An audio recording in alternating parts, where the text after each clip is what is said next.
ముందుగా ఈ 16వ ఆంధ్రప్రదేశ్ శాసనసభకు సభాపతిగా నన్ను ఏకగ్రీవంగా ఎన్నుకున్నందుకు శ్రీ నారా చంద్రబాబు నాయుడు గారు పెద్దలు, అలాగే పవన్ కళ్యాణ్ గారు, బీజేపీ నాయకులు, తెలుగుదేశం పార్టీ శాసనసభ్యులు, బీజేపీ శాసనసభ్యులు అందరూ కలిసి ఏకగ్రీవంగా ఎన్నుకున్నందుకు వాళ్ళందరికీ ప్రతి ఒక్కరికి కూడా పేరు పేరున నా నమస్కారాలు తెలియజేస్తున్నానండి. గతంలో ఈ శాసనసభలో మనం చూసాం, అంటే నేను 83 నుంచి కూడా శాసనసభలో ఉన్నాను. ఉమ్మడి రాష్ట్రంలో కూడా చాలామంది శాసనసభలో సభాపతిగా పనిచేసిన తీరు చూసాం. చాలామంది పెద్దలు పనిచేశారు. ఇందాక అచ్చెన్నాయుడు గారు మాట్లాడుతూ కూడా కొన్ని విషయాలు చెప్పారు. తంగి సత్యనారాయణ గారు కానీ, ప్రతిభా భారతి గారు కానీ, యనమల రామకృష్ణ గారు కానీ, నారాయణరావు గారు, నారాయణరావు గారు ఉండేవారు, వారు కానీ, తర్వాత కోడెల శివప్రసాద్ గారు కానీ, వీళ్ళందరూ కూడా సభాపతులుగా పనిచేశారు. మీ అందరికీ తెలుసు. విలువలతో కూడినటువంటి కార్యక్రమాలు పాల్గొన్నారు. సభను సక్రమంగా నడిపించారు. ఉంటాయి కొంతమంది చిన్న చిన్న పొరపాట్లు జరుగుతూ ఉంటాయి. కానీ నా ఉద్దేశం అంటే ఈ సభ అన్నది చాలా గౌరవమైన సభ. నేను 42 ఇయర్స్ నుంచి నేను రాజకీయాల్లో ఉన్నా, మీకు తెలుసు, మీ అందరూ ఇప్పుడే మాట్లాడారు. అయితే ఈ స్థానం అన్నది చాలా పవిత్రమైన స్థానం. నేను మీ అందరినీ కోరేదంటే, ఇక్కడ చూశాను నేను రాత్రి అన్ని చెప్పి చూస్తే మొత్తం 22 మంది మహిళా ఎమ్మెల్యేలు వచ్చారు ఈ సభలో. నిజంగా చంద్రబాబు నాయుడు గారిని, పవన్ కళ్యాణ్ గారిని అభినందించాలా. ఇంతమంది మహిళలకి అవకాశం, మహిళల కోసం ఎన్నో ఉపన్యాసిస్తుంటాం రాజకీయంగా, కానీ వాళ్ళకి ఆ స్థానం కల్పించడంలో ప్రముఖ పాత్ర వహించిన చంద్రబాబు నాయుడు గారికి, పవన్ కళ్యాణ్ గారికి, బీజేపీ వాళ్ళకి ధన్యవాదాలు చెప్పాల్సిన అవసరం ఉంది. అంటే మహిళలు, అలాగే 33% పోస్ట్ గ్రాడ్యుయేట్స్ ఈ సభలో ఉన్నారు. ఇది చాలా మంచి పరిణామం. 39 మంది గ్రాడ్యుయేట్స్ ఉన్నారు ఈ సభలో. అలాగే 57% లెస్ దెన్ 55 ఇయర్స్ ఏజ్ ఉన్నవారు ఉన్నారు. 55 ఇయర్స్ లోపు ఉన్న వాళ్ళు 57% ఉన్నారు. అంటే ఇంచుమించు యంగ్ బ్లడ్ కదా. ఇటువంటి సంపద ఈ సభలో ఉంది మీకోసం, నాయకుల తాలూకు సహకారంతో. మరి దీన్ని ఉపయోగించుకొని మన సభని స్వభావుగా ఎప్పుడూ జరిగిన విధంగా ఉంచితే, ఎందుకు అంటున్నానంటే ఈ మాట, గత 5 సంవత్సరాల పరిపాలన చూసాం మనం. సభాపతిగా నేను మాట్లాడవచ్చో తెలియదు, కానీ రాష్ట్రం నష్టపోయింది, ప్రజలు నష్టపోయారు. ఇవాళ మీరు అందరూ ఏమనుకుంటున్నారు, కొంతమంది ఏమనుకుంటున్నారంటే మీకు పదవి వచ్చింది అనుకుంటున్నారు, ప్రజలు మీకు పదవి ఇచ్చారనుకుంటున్నారు. నా దృష్టిలో మనకి ఇచ్చిన పదవి కాదు, బాధ్యత.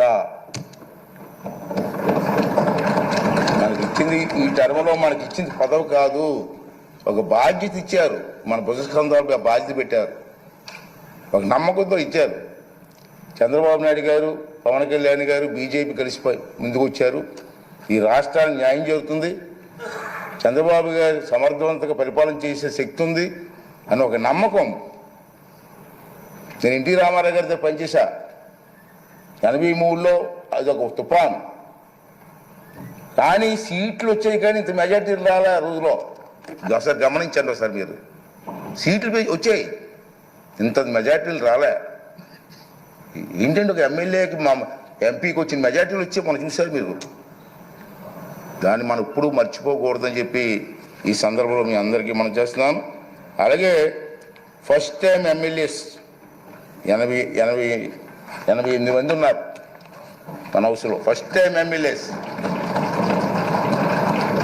వారందరినీ నేను కోరేది ఏంటంటే, మీకు అవకాశాలు ఇస్తా, ఎందుకంటే మీరు కూడా మాట్లాడాలి, మీ తాలూకు వాయిస్ వినిపించాలి. మీ అందరు నేను కోరేది ఏంటంటే, ఈ హౌస్లో మాట్లాడడం అంటే హౌస్ కోసం కాదు, నా కోసం కాదు, మీకోసం కాదు, ఈ రాష్ట్రం కోసం, రాష్ట్ర ప్రజల భవిష్యత్తు కోసం మాట్లాడాలి. అంచేది ఫస్ట్ టైం ఎమ్మెల్యేస్ కూడా మగమాటలు లేకుండా నీకు అవకాశాలు ఇస్తా, అవసరమైతే హౌస్ని 2-3 రోజులు పొడిగిస్తాం సభానాయకులు మాట్లాడి, తప్పేలే, చర్చ జరగాల. మీ నియోజకవర్గంలో మీరు కావాల్సినటువంటి కార్యక్రమం ప్రజలు అందరూ కోరుకుంటారు, కార్యక్రమం అడుగుతారు మనల్ని. ఆ కార్యక్రమాలని స్పష్టంగా సభ ద్వారా మంత్రులు ఉంటారు, మంత్రులకి అధికారులు ఉంటారు, అధికారులకి వారితో పాటు ప్రజలకు కూడా మా ఎమ్మెల్యే గారు అసెంబ్లీలో మాట్లాడారు మా సమస్య కోసం చెప్పి ఒక ఆలోచన వచ్చే విధంగా మీరందరూ కూడా ప్రవర్తించవలసినటువంటి అవసరం ఉందని చెప్పి మనం చేస్తున్నాం. అలాగే మా చంద్రబాబు నాయుడు గారు చూశాను, నేను రాత్రి చూసి చాలా ఆశ్చర్యపోయాను. నేను ఫస్ట్ టైం ఎమ్మెల్యేస్కి 9 మందికి మంత్రులు ఇచ్చారు. సాధారణంగా మంత్రి అంటే ఏం చేస్తారంటే అనుభవం చూస్తారు, ఎన్ని చూస్తారు కదా సాధారణంగా. కానీ ఫస్ట్ టైం ఎమ్మెల్యేస్కి 9 మందికి మంత్రులు ఇచ్చారంటే ఇది చిన్న విషయం కాదు. ఈ విధంగా ఆలోచన చేసేటువంటి చంద్రబాబు నాయుడు గారికి, పవన్ కళ్యాణ్ గారికి కూడా మనకు ధన్యవాదాలు చెప్పి, వారు ఏ ఆలోచనతో ఇచ్చారో దాన్ని సబూగా జరిపించడం కోసం మనందరూ కూడా ప్రయత్నం చేయవలసినటువంటి అవసరం ఉందని చెప్పి మనం చేస్తున్నాం. అదే కాకుండా ఈవేళ మీరు చూశారు, ఇందా చెప్పాను, నందమూరి తారక రామారావు గారి ఆశీస్సుతో నేను రాజకీయాల్లోకి వచ్చాను. మీ అందరికీ తెలుసు, గత 42 సంవత్సరాల నుంచి కూడా ఓటమి ఉండొచ్చు, గెలుపు ఉండొచ్చు, ప్రజా జీవితంలో గడిపాం. నాకు జీవితాన్ని ఇచ్చింది తెలుగుదేశం పార్టీ. అందుకే అప్పుడప్పుడు చెప్తుంటాను, నేను బతికి ఉన్నంత కాలం కూడా తెలుగుదేశం పార్టీ జెండా కప్పుకొని చచ్చిపోవాలనుకుంటాను తప్పించి వేరే ఆలోచన మాకు. ఎందుకంటే నాకు జీవితం ఇచ్చింది. ఆ మాట అంటాడు కొంతమంది, ఆ మాట ఎందుకంటూ ఉంటారు. సరే, ఏ పదవిలో ఉండవచ్చు, నేను ఏ కుర్చీలోనే కూర్చోవచ్చు, నాకు జీవితాన్ని ఇచ్చిన వాడిని మర్చిపోతామా? అదే నా భావన. అదేవిధంగా మనందరూ పనిచేయవలసిన అవసరం ఉందని చెప్పి మనం చేస్తూ, అలాగే మీరందరూ కూడా నేను కోరేది ఏంటంటే, మీరు కొన్ని కార్యక్రమాలు ఇస్తారు ప్రజలు మీకు.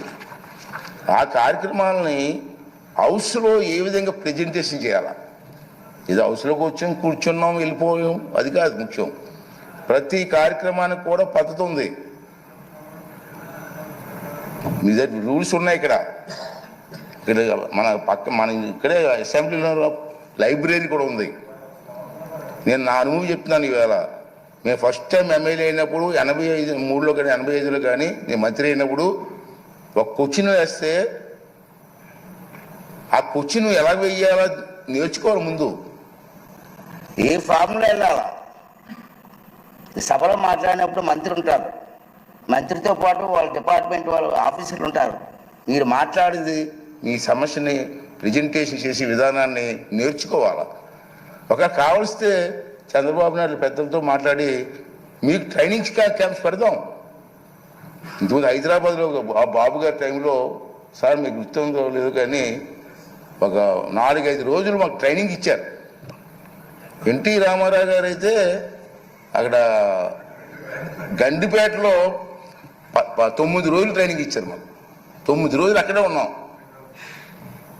ఏ సమస్యని ఎలా ప్రెజెంటేషన్ చేయాలా, క్వశ్చన్ అవర్లో ఏ సమస్యను ఏం చేయాలా, 304లో ఏంటి ఇవ్వాలా, కాళ్ళ టెన్షన్లో ఏంటి ఇవ్వాలా, బడ్జెట్ స్పీచ్ ఎలా మాట్లాడాలా, ఇవన్నీ కూడా మనం ట్రైనింగ్ తీసుకోవాల్సిన అవసరం ఉంది. మనం ఏం సిగ్గుపడవలసిన లేదు. ప్రజా సమస్య నేర్చుకోవడం తప్పు లేదు. అంచేది మీ అందరినీ కోరేది ఏంటంటే, మీరు తప్పనిసరిగా టైం తీసుకొని, సీనియర్స్ కూడా ఉన్నారు, సీనియర్స్తో కూడా మాట్లాడి మీ ప్రెజెంటేషన్ బాగా చేసి ఈ రాష్ట్ర భవిష్యత్తుతో పాటు మీ నియోజకవర్గ భవిష్యత్తుని కూడా మరి ముందుకు తీసుకెళ్ళడం కోసం మీరు ప్రయత్నం చేయవలసిన అవసరం ఉంది. ఇంచేత మిమ్మల్ని టీవీలో సభలో మనమే ఉన్నాం, మన చూడడానికి కొన్ని లక్షల మంది కూర్చున్నారు బయటని. ప్రతిరోజు మనల్ని అబ్జర్వ్ చేస్తున్నారు. వాళ్ళ ఆశలను అడయాస చేయడానికి వీల్లేదు. మనం ఈ 5 రోజులు మనకి పండగ కాదు, బాధ్యత. 5 సంవత్సరాలు మనందరం కష్టపడి ముందుకు వెళ్ళవలసిన అవసరం ఉందని చెప్పి మనం చేస్తున్నాను.